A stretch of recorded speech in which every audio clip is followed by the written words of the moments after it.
안녕하세요. 동아일보 이진환 의학 전문기자입니다. 지난 시간에는요, 신부전 질환에 대한 오해와 진실을 확인해 봤죠. 오늘은 신부전은 어떻게 치료하고 또 어떻게 예방할 수 있는지에 대해서 자세히 알아보는 시간을 갖도록 하겠습니다. 오늘 이 시간에는요, 대한신부전 학회 홍보이사이자 고대 구로병원 순환기내과의 김응주 교수님을 모시고 신부전의 예방과 치료에 대한 다양한 이야기를 해보도록 하겠습니다. 안녕하세요, 교수님. 네, 안녕하세요. 네네.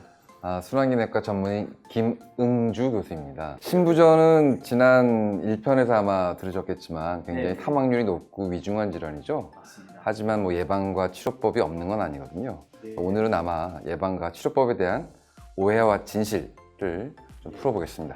오늘 이 시간 들으시면요, 여러분들 좀 희망을 좀 가질 수 있겠다라는 생각을 하게 됩니다. 네. 그렇게 해도 되겠습니까? 그럼요. 네, 알겠습니다. 지난 시간에 이어 이번에도 판넬을 준비했고요. 총 5가지 질문을 던져보도록 하겠습니다. 여러분, 저번 시간에 총 6가지, 이번 시간 5가지입니다. 5가지를 다 맞추신 분은 댓글을 꼭 달아주세요. 제가 커피를 쏘도록 하겠습니다. 자, 먼저 첫 번째 한번 풀어보도록 하겠습니다. 네, 신부전은 치료가 어렵다. 요거는 전문가이신 김은주 선생님께서 한번 OX를 풀어보도록 하겠습니다. O 아니면 X입니다. 자, 하나, 둘, 셋. 생각입니다. 어허, 또 틀렸네. 야, 어떻게 세모? 네, 설명 좀 부탁드릴게요. 네. 1편에서 잘 들으셨겠습니다만 네. 신부전이라는 게 한 번 발병하고 끝나는 게 아니라 네. 자꾸 퇴원했다가 또 입원하고 퇴원했다가 또 입원하고 이렇게 반복을 하기 때문에 치료가 어려운 면도 있고 다시 퇴원시켜 드릴 정도로 우리가 또 약제라든가 수술, 시술 방법도 없는 게 아니고 또 새로 신약들도 개발되는 부분이 있어서 맞기도 하고 틀리기도 하기 때문에 제가 세모라고 했습니다. 네, 신약도 뭔가 나올 것 같기도 하고, 그죠? 여러 가지 좀 뭔가 희망적인 것도 좀 나올 것 같다는 얘기를 하셨는데, 두 번째 한번 볼까요? 그러면 자, 좀 잡아주시죠. 네, 하나, 둘, 셋. 자, 신부전은 완치가 가능하다. 네, 요것도 한번 좀 많은 사람들이 정말 궁금해하는 사안일 것 같습니다. 신부전 과연 완치가 가능하다. 하나, 둘, 셋. 완치는 가능하지가 않는군요. 네, 심장에 문제가 생겨서 심장을 떼어낼 수는 없잖아요. 더군다나 신부전은 아까 말씀드린 것처럼 입원과 퇴원을 반복하면서 계속 진행하는 질환이라서 완치는 가능하다 그렇게 표현하기는 좀 어렵습니다만 여러 가지 새로운 약제들, 시술 방법, 수술 방법 그리고 심장 재활 같은 그런 치료 방법들이 많이 개발돼서 신부전 질환을 잘 치료할 수 있고 관리할 수가 있고요. 또 가장 최근에는 신부전의 생명을 좀 연장시키는 그런 약제들도 개발된 게 있어서 앞으로도 또 희망적인 부분은 분명히 있습니다. 자, 신부전 환자 비록 완치는 어렵지만요, 새로운 신약들도 나오고 있고 또 적절한 시기에 제대로 치료를 받으면요, 심지어 일상생활까지 가능하다라고 이렇게 이해하시면 될 것 같습니다. 다음 한번 또 오해를 한번 볼까요? 네, 하나, 둘, 셋. 네, 자, 신부전은요, 병원에서 퇴원 후가 가장 위험하다. 나 이거 동의할 수 없는데요. 병원에서요, 이게 퇴원시키는 건 분명히 다 완치됐기 때문에, 다 고쳤기 때문에 퇴원시키는 게 일반적인 상식 아닙니까? 이게 말이 됩니까? 지금 질문은 제가 이게 이상한 질문 같아요. 일단 먼저 교수님의 답안을 한번 보도록 하겠습니다. 하나, 둘, 셋. 맞습니다. 아니, 맞답니다. 여러분, 이건 상식과 약간 어긋나는 건데요. 이거 자세히 한번 좀 들어봐야 되겠습니다. 네, 신부전이 다른 질환과 달리 1년에 평균 저희 나라 자료에 의하면 한 연 1.4회 정도 입원을 하게 되는데요. 말씀드린 것처럼 계속 반복적인 입원을 하고 점점 반복될 때마다 입원과 입원 사이에 간격이 짧아지고 컨디션이 조금씩 나빠지는 게 특징인 질환입니다. 그래서 퇴원할 때마다 사실은 첫 한 달 내에 사망률이 한 6배 정도 높고요. 3개월 내에는 한 서너 배 정도가 높습니다. 그래서 입퇴원을 반복하는 것도 문제고 또 퇴원했을 때 사망률이 높은 것도 굉장히 문제라서 특히나 신부전은 그 입원하셨을 당시에 약물 치료라든가 시술이라든가 수술이라든가 그런 것들을 최적화하고 또 심장 재활 과정에도 충분히 같이 참여를 해서 자가 관리를 잘 해서 퇴원했을 때 자기 위험에 노출되는 것을 좀 최소화해야 되겠고요. 이런 것들을 잘 알아야 특히나 이제 다 나았지, 증상이 나았지 하고 약물 드시는 거를 게을리한다든가 뭐 생활 습관을 게을리한다든가 했을 때 이런 것들이 재발하는 것을 막을 수가 있겠습니다. 심부전을 제대로 알면요, 충분히 예방도 되고 조심할 수 있다. 그래서 병원 여러분 퇴원 뒤에 한 달이 제일 중요하고 그 다음 또 3개월 또 퇴원 3개월까지 또 중요합니다. 그걸 정말 제대로 잘 아셔야 되고요. 아까 고사성어 유비무환 또 생각이 납니다. 그 다음 또 질문 한번 보도록 하겠습니다. 짠. 네, 교수님이 한번 뜯어주시죠. 예. 네. 셋. 자, 읽어 주실까요? 신부전 치료 답보 상태다? 신부전 치료 답보 상태다.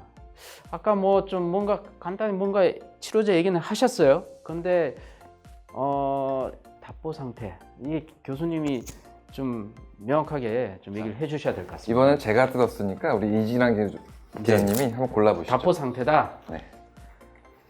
그럼 제가 답변을 자. 드리겠습니다.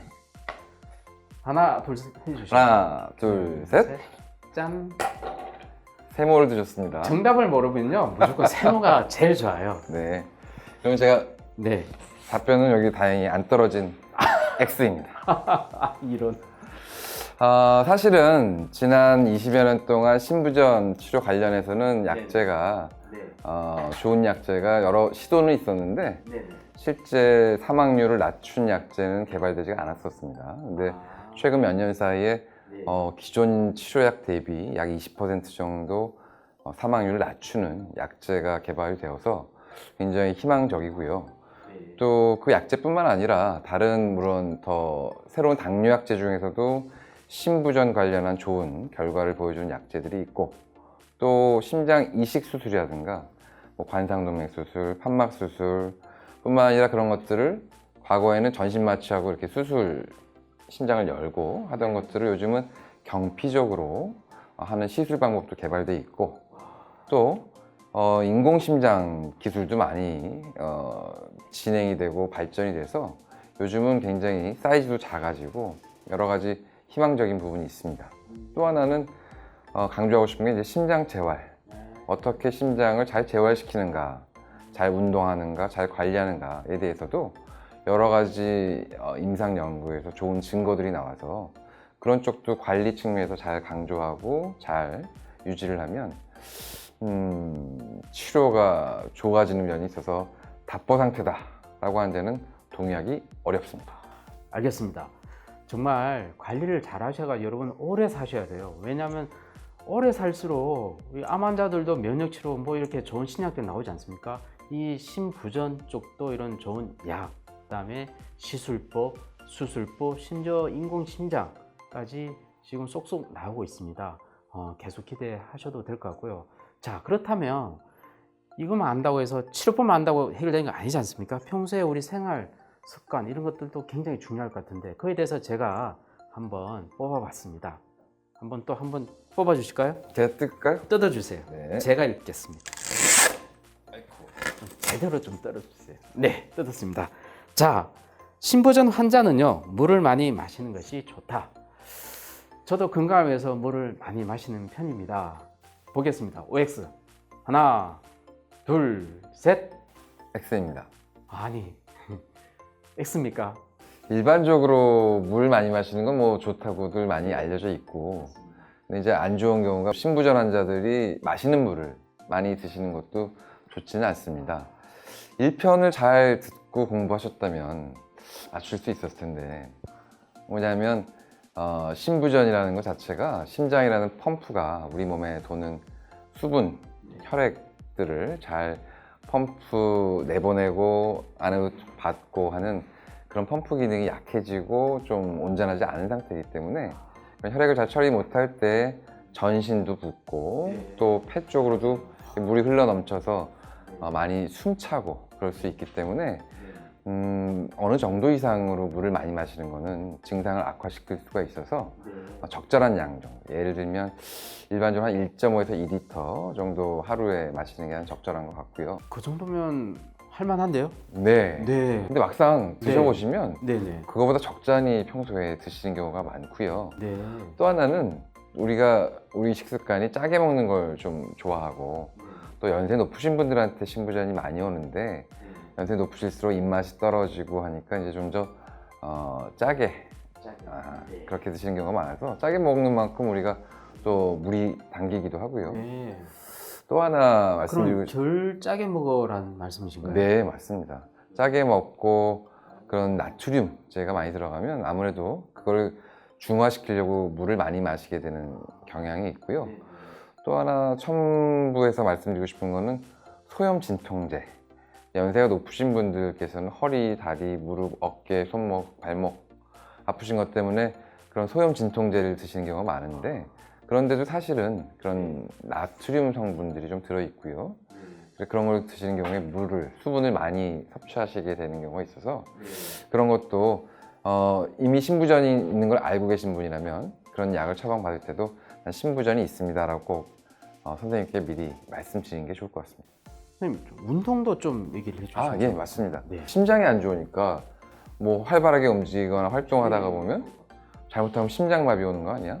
이렇게 해서 좀 가만히 계셔라, 좀 쉬어라가 위주였다면 최근에 많은 여러 임상 연구라든가 과학적 증거들은 적절한 운동을 하고 활동을 하는 것이 삶의 질이라든가 심장 기능의 회복과 유지 등에 많이 도움이 되고 실제로 사망률을 낮추는 데도 굉장히 도움이 된다라고 알려져서 일주일에 뭐 3번에서 5번 정도 중강도로 내가 100 정도로 하면 굉장히 힘들다면은 한 50에서 70 정도. 약간 숨이 약간 찬 정도? 약간 맞습니다. 땀이 흘릴랑 말랑? 예. 그 정도인가요? 예, 그래서 무리하지 마시고 그 정도에서 유지를 하시거나 하다가 좀 쉬었다가 또 나눠서 하든가 한 번에 한 30분 이내 정도로 일주일에 3번에서 한 5번 정도를 꾸준히 하시면 여러모로 도움이 되고요. 나는 이 정도 할 수 있을 것 같아 하더라도 천천히 그 단계부터 천천히 단계적으로 올려가는 것이 뭐 여러모로 안전하고 유익할 것 같습니다. 자, 신부전 이런 좋은 생활 습관을 유지하시고요. 적절한 적기에 치료를 하신다면 우리 일상생활 충분히 가능하다라고 보시면 되겠습니다. 자, 김은영 선생님 마지막 한 말씀 부탁드리겠습니다. 네, 오늘 프로는 이제 신부전의 치료, 또 악화의 예방적인 측면에 주로 주안점을 뒀기 때문에 이미 진단을 받으신 분이라면 첫 번째로는 이건 평생 동안 잘 관리하고 약을 드셔야 되는 질환입니다. 뿐만 아니라 아까 악화될 수 있는 생활 습관 반면에 좋게 하고 잘 유지할 수 있는 생활 습관들도 있었지 않습니까? 적절하게 운동을 하고 짜지 않게 먹고 수분 섭취는 지나치지 않게 그런 생활 습관과 꾸준한 약물 치료 그리고 전문의와의 꾸준한 정기적인 접촉 그런 걸 통해서 악화되는 걸 막고 또 생명 연장 그리고 삶의 질을 향상시킬 수 있는 그런 질환인 만큼 여러분들 모두 화이팅 하시기 바랍니다. 네, 화이팅 하시기 바랍니다. 오늘 좋은 말씀 고맙습니다. 네, 감사합니다. 여러분, 뭐 또 궁금한 사항이 있으면 이 영상의 밑에 제일 밑에 내려가면 댓글 다는 코너가 있습니다. 그 댓글에다가 궁금한 점을 적어 주시면요, 제가 직접 취재를 해서 알아봐서 여러분들께 답변을 꼭 드리도록 하겠습니다. 도움되셨으면 구독과 댓글 꼭 부탁드리겠습니다. 이상 마치겠습니다. 감사합니다.